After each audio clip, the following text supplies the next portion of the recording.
Growing food in freezing climates wasn't just challenging for our grandparents, it was essential for survival. One mistake could mean empty pantries when winter hit hardest. But they weren't helpless. They had clever methods passed down through generations that modern gardeners have all but forgotten. Here are 20 ingenious techniques your grandparents used to keep food on the table even when the ground was frozen solid. Deep fall plowing. Before winter even arrived, your grandparents knew preparation was everything. As soon as the air turned chilly, they'd break out those sturdy wooden plows with iron tips, often pulled by oxen or draft horses. They'd turn the soil deeply before it became rock hard with frost. This wasn't just busy work. Breaking up the soil in fall kept it loose and full of nutrients through winter. If they waited too long, the ground would freeze so solid they might as well try ice skating on it. This early plowing created a foundation for success months later when spring finally arrived.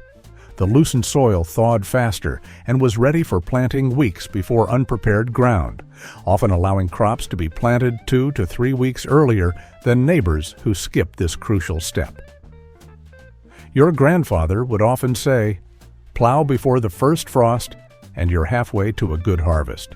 Many families marked specific calendar days for this important task, following the old farmer's almanac or relying on natural signs like when certain trees began dropping their leaves.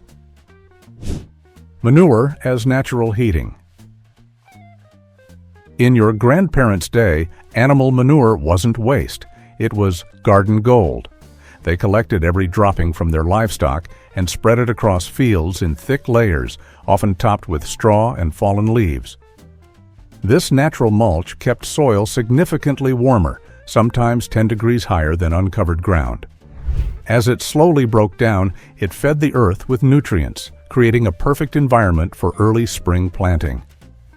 But your grandparents took this concept even further with manure hotbeds. They'd dig shallow trenches, fill them with fresh animal waste, and add a thin layer of soil on top before planting. The decomposing manure naturally heated up, making the soil up to 15 degrees warmer than surrounding areas for several weeks. This extra warmth kept roots from freezing and allowed plants to continue growing despite the cold air. These hotbeds could extend the growing season by a full month on both ends, allowing for earlier planting in spring and continued harvests well into fall. Your grandmother knew the stinkier the pile, the better it worked for warming those early spring seedlings. Strategic water management. Nothing killed crops faster than waterlogged soil that froze solid. Your grandparents became experts at water management, using simple wooden spades to dig networks of drainage ditches. Some family farms had drainage systems several miles long. These channels guided excess water away from fields, preventing the deadly freezing that would push young plants right out of the ground. This wasn't just about preventing flooding. It was about controlling exactly where water went. These drainage experts could have taught modern plumbers a thing or two about preventing frozen pipes. Well-drained fields could be planted up to 3 weeks earlier than poorly drained ones, extending the growing season in places where every day counted. The timing of this preparation followed specific patterns, often marked by special days based on seasons and moon phases. Your grandmother could read the land like a book, identifying low spots where water would naturally collect. She'd ensure these areas had proper drainage before winter set in, knowing that standing water would freeze solid and kill anything trying to grow there come spring. Cold-hardy crop selection. Your grandparents couldn't just grow anything they wanted. They needed plants tough enough to handle freezing weather. Years of trial and error taught them which varieties could survive harsh winters. Winter grains became the most important crops in cold areas, with rye being especially valuable because it could grow in places too cold for other grains. This sturdy plant was like the polar bear swimmer of crops. It actually enjoyed jumping into freezing conditions. Farmers planted rye seeds in late autumn, where they would sleep under snow all winter. As soon as temperatures rose slightly in spring, these seeds would start growing, giving a head start of several extra weeks. This early start meant rye could be harvested before summer droughts hit, increasing yields by up to 30%. Remains found in old villages show that more than 70% of grain grown in northern Europe was rye. Most people ate rye bread every single day. Tough vegetables were also essential for survival. Turnips, cabbages, and onions could handle light frost without dying. Cabbage was especially useful because one plant provided many meals. It could be eaten fresh, cooked, or turned into sauerkraut that lasted for months. Companion planting for cold protection. Your grandparents discovered that growing certain plants together helped both types survive. Beans and peas would grow up the stalks of grains like natural ladders. At the same time, these climbing plants put nutrients back into the soil that helped the grain grow better. These plants had the perfect friendship. One offered support while the other shared food. Another clever method was planting short crops between taller ones. The big plants blocked harsh winds, creating a warmer microclimate for smaller, more fragile plants. Old records show this type of mixed planting could increase harvests by up to 25%, often making the difference between having enough to eat or going hungry. These companion plantings also reduced pest problems by up to 60%, as the diversity of plants confused insects looking for a single crop to attack. Your grandmother might plant delicate herbs in the shadow of tall corn stalks or tuck frost-sensitive seedlings beside established kale plants. She knew that these plant partnerships weren't just about maximizing space, they created protective microclimates that could mean survival for tender crops. Windbreak fencing. Cold winds could damage plants that might otherwise survive low temperatures. Your grandparents created windbreaks called wattles by weaving flexible branches into fences. These barriers blocked harsh winds while still allowing sunlight to reach the plants. Gardens sheltered by wattle fencing produced nearly 30% more food than exposed gardens in the same area. These windbreaks could raise the ambient temperature by 3 to 5 degrees on the protected side, enough to prevent frost damage during critical growing periods. These weren't just functional. They were beautiful examples of traditional craftsmanship. Your grandfather could weave branches of willow, hazel, or whatever was available into patterns that were both sturdy and attractive. These windbreaks would last for years, becoming a permanent feature of the family garden. The construction of these wattle fences was often a community event, with neighbors gathering to harvest and prepare the materials. Flexible young branches were collected during winter pruning, then soaked to make them pliable before weaving. Children would learn this skill alongside adults, passing down the techniques through generations. Homemade cloches. Long before commercial greenhouses, your grandparents invented early versions of plant protection. They crafted protective covers called cloches from glass or clay.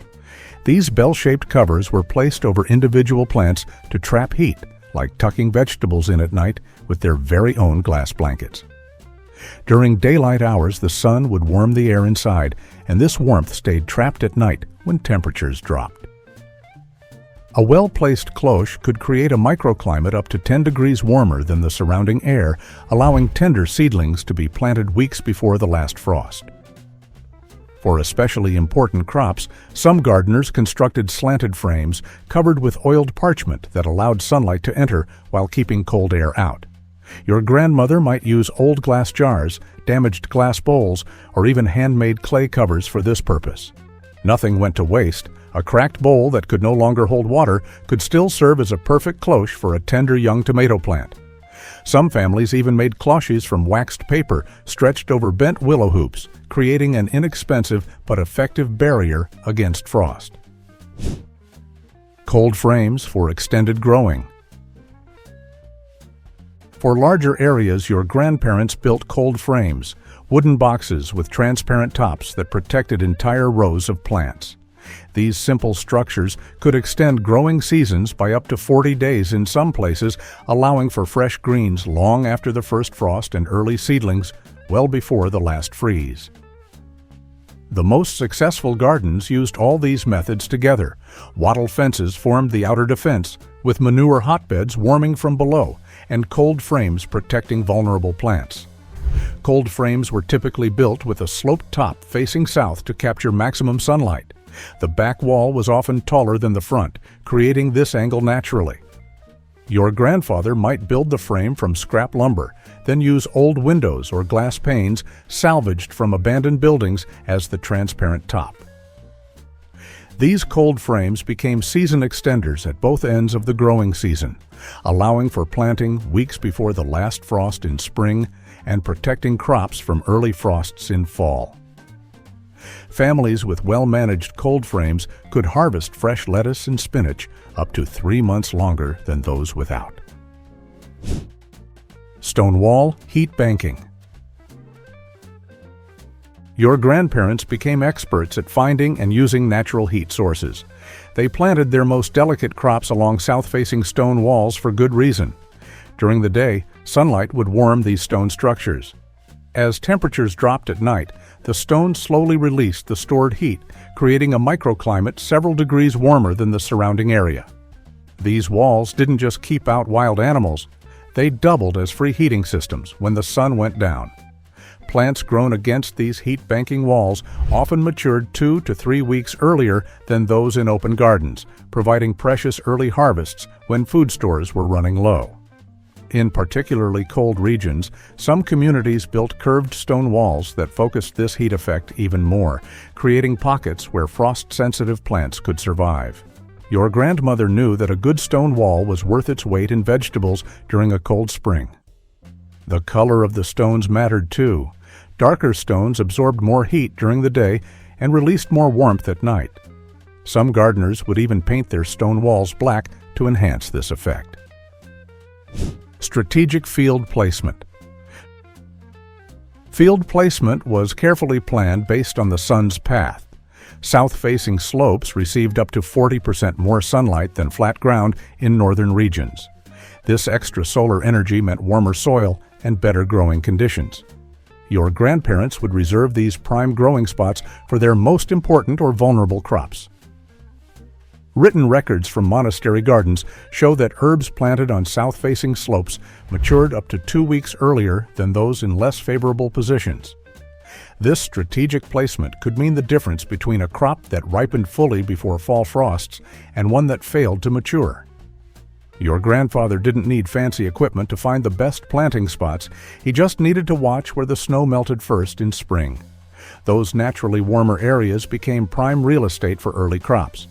The angle of the slope mattered too. Too steep and the soil would erode with spring rains. Too shallow and the sunlight advantage was minimal. Your grandparents knew exactly which angle worked best in your local climate. Animal heat utilization. Perhaps the most creative use of natural heat came from the strategic placement of gardens near livestock pens. The body heat from animals actually warmed the surrounding air enough to make a difference for nearby plants. Your grandparents knew their animals were good for more than just milk and meat. They were walking furnaces that kept the vegetables cozy too. A large barn with 20 cows could raise the air temperature in adjacent areas by as much as 4 degrees on cold nights. This small difference could save an entire crop from a killing frost, allowing for harvests when neighboring gardens had been wiped out. Some innovative families even built living quarters and animal shelters on the north side of garden plots, creating a windbreak while also allowing heat from daily activities to benefit their food production. Smoke vents from cooking fires were sometimes directed to flow under raised growing beds before exiting, providing valuable warmth to plant roots. Your grandmother might position her herb garden or seedling area near the kitchen chimney, taking advantage of this waste heat to nurture tender plants. Careful seed storage. Seeds were your grandparents' most valuable possession. Without them, next year's crops wouldn't exist. Drying seeds properly came first. After harvest, they spread seeds on cloth in warm, sunny places until completely dry. They knew moisture would cause seeds to rot or sprout too early. These seeds went into clay pots that kept out mice and insects while allowing just enough air to prevent mold. clay pots maintained steady humidity levels that kept seeds alive for years. Many families added herbs like tansy to their seed storage to drive away bugs. Properly stored seeds maintained germination rates of 80 to 90%, even after several years, compared to poorly stored seeds that might drop to 20% viability after just one season. Some seeds stayed best in cool temperatures just above freezing. Underground cellars or rooms dug into hillsides provided these conditions naturally. Your grandmother's seed storage rooms kept temperature changes within 5 degrees all year. Quite impressive without modern thermostats. Seed saving wasn't just a practical necessity, it was a sacred responsibility. Root vegetable preservation. Root vegetables for replanting needed different care. Carrots, turnips, and other roots were packed in slightly damp sand inside wooden barrels or stone-lined pits dug below the frost line. This method stopped them from drying out while preventing rot.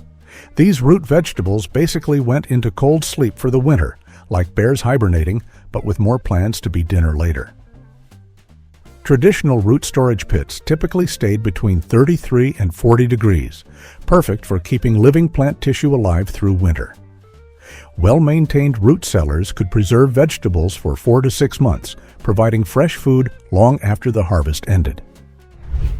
Your grandparents would carefully select the best specimens for replanting, ensuring that next year's crop would be even better than this year's.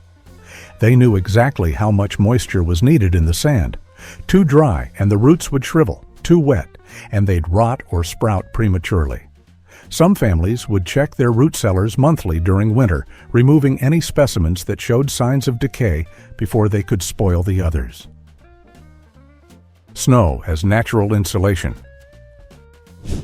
Winter cold might seem like an enemy to growing food, but your grandparents found surprising ways to make snow and ice work for them. Snow acted as a natural blanket for many planted fields. A thick layer of snow actually protected dormant plants from the much colder air above it. During the worst cold snaps, temperatures under snow can be up to 30 degrees warmer than the exposed air. This natural insulation meant survival rates for winter crops could increase by 40 to 60% in snowy regions compared to areas with similar temperatures but less snow cover. Your grandmother knew snow was nature's electric blanket long before electricity was invented. Just plug in a snowstorm and watch your crops stay cozy. Winter wheat and rye particularly benefited from this snow protection. Fields that stayed snow-covered throughout winter often grew 20% more grain than fields where plants were exposed to freezing air. In some regions, your grandparents might actually encourage snow accumulation over certain crops. They'd place simple barriers like brush piles or low fences perpendicular to prevailing winds, causing snow to drift and accumulate more deeply over planted areas. Field irrigation. Clever water management using ice became another useful strategy. Your grandparents sometimes made shallow pools in autumn that would freeze during winter. As these ice sheets slowly melted in early spring, they provided steady water to nearby fields exactly when young plants needed it most.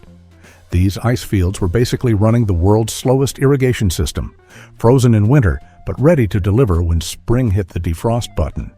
This technique helped in areas that often faced dry periods in spring, increasing early season yields by up to 25% compared to unirrigated fields. Old farming records mentioned special ice fields that supplied water for up to 3 weeks during the important early growing season. Your grandfather might position these ice reservoirs on slight slopes above garden beds, allowing gravity to distribute the meltwater exactly where it was needed most. Some particularly resourceful families would add a layer of straw or sawdust atop their ice fields in late winter. This insulation slowed the melting process, extending the period during which meltwater was available to young plants. Frost soil improvement. The freezing and thawing cycle also helped improve difficult soil. Heavy clay soils that were almost impossible to work when wet became easier to manage after winter freezes broke them apart. Smart farmers would plow these soils in autumn and leave the rough furrows exposed to winter weather. The repeated freezing and thawing naturally broke the big clumps into smaller pieces, creating better soil for planting without extra work. This natural process could improve soil structure more effectively than mechanical tilling, creating a crumbly, plant-friendly texture that allowed roots to penetrate more easily. Winter frost was the medieval version of a soil blender, breaking up chunks without requiring a single calorie of human effort. This technique could reduce spring planting work by as much as 40%. Your grandfather knew that letting Jack Frost do the hard work of breaking up soil saved his back come planting time. Your grandmother might add organic matter to these exposed furrows in late fall, things like leaves, straw, or kitchen scraps. As these materials froze and thawed alongside the soil, they broke down more quickly and integrated more thoroughly than they would in unfrozen ground. Staggered harvesting. After growing their crops successfully, your grandparents needed perfect timing for harvest. Picking at the right moment meant full storehouses instead of empty bellies during winter. Staggered harvesting became their winning strategy. Instead of gathering everything at once, they picked crops in carefully planned stages. Their harvest schedule was more detailed than a royal court's dancing lessons, though with much more practical results. Early harvests began with quick-growing vegetables, while tougher crops stayed in the ground longer. Many families created 5 or 6 different harvest zones, each picked at specific times based on generations of weather observations. This staggered approach increased overall yields by 15 to 20% by ensuring each crop was harvested at its peak rather than compromising for convenience.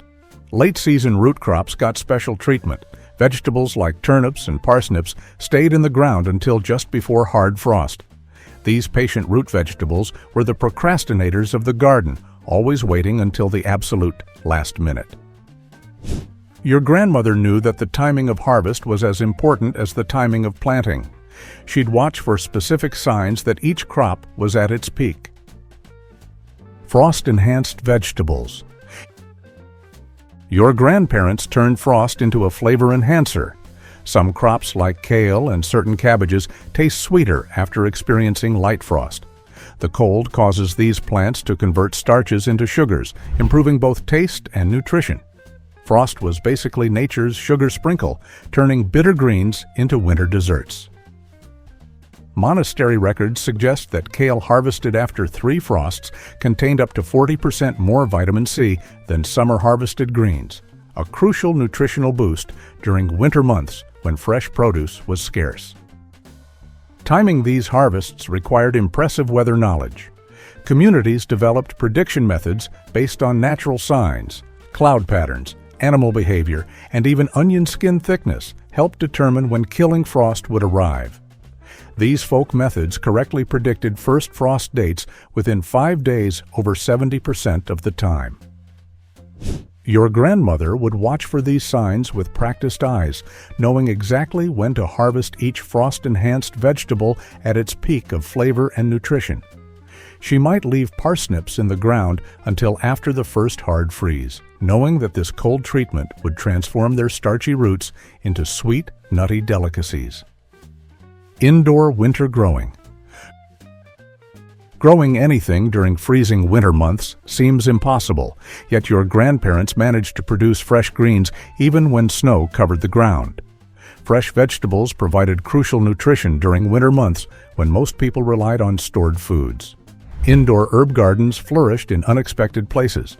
Many kitchens maintained small herb gardens in south-facing windows where plants like thyme, parsley, and chives could grow year-round. These indoor gardens could provide fresh herbs at least twice weekly throughout winter, delivering vital nutrients when vitamin deficiencies were most common. Your grandmother was the original indoor plant parent, keeping her leafy babies alive long before Instagram made it trendy. The steady indoor temperatures and consistent care resulted in surprisingly productive growing spaces. Records from one German monastery show they harvested fresh herbs at least twice weekly throughout winter, providing vital vitamin C when scurvy threatened. Sprouted grains provided another source of fresh winter greens when other growing methods failed. People would sprout wheat, barley, and rye indoors. These sprouted grains could be grown in any container with minimal light and offered considerable nutritional benefits. 3-field crop rotation. Your grandparents faced the challenge of keeping soil healthy through freezing winters without modern tools. Their clever soil methods made the difference between feast and famine when spring finally arrived. Rotating fields was their main strategy for keeping soil strong. They split their farmland into 3 big fields and used each one differently each year. In the first field, they planted winter grains. In the second, they grew spring crops. The third field they left empty on purpose. This was called fallow. This empty field wasn't wasted space. The soil in this field got a full year to rest and rebuild its strength. Studies of old farm records show this simple rotation boosted food production by about 1/3 compared to constantly used fields, while reducing pest and disease problems by up to 60%. Your grandparents understood that sometimes the most productive thing to do with a field was nothing at all. Adding natural fertilizers kept their soil rich even in cold weather. Wood ash from cooking fires contained minerals that plants needed. Instead of tossing it out, your grandmother collected this ash and spread it on her fields. Crushed animal bones mixed into soil added important nutrients that helped plants grow stronger roots, exactly what crops needed to survive the harsh winter. These ingenious methods weren't just clever, they were essential. Which of these techniques will you bring back to your own garden? If you enjoyed videos like this, please like, subscribe, and watch the next one.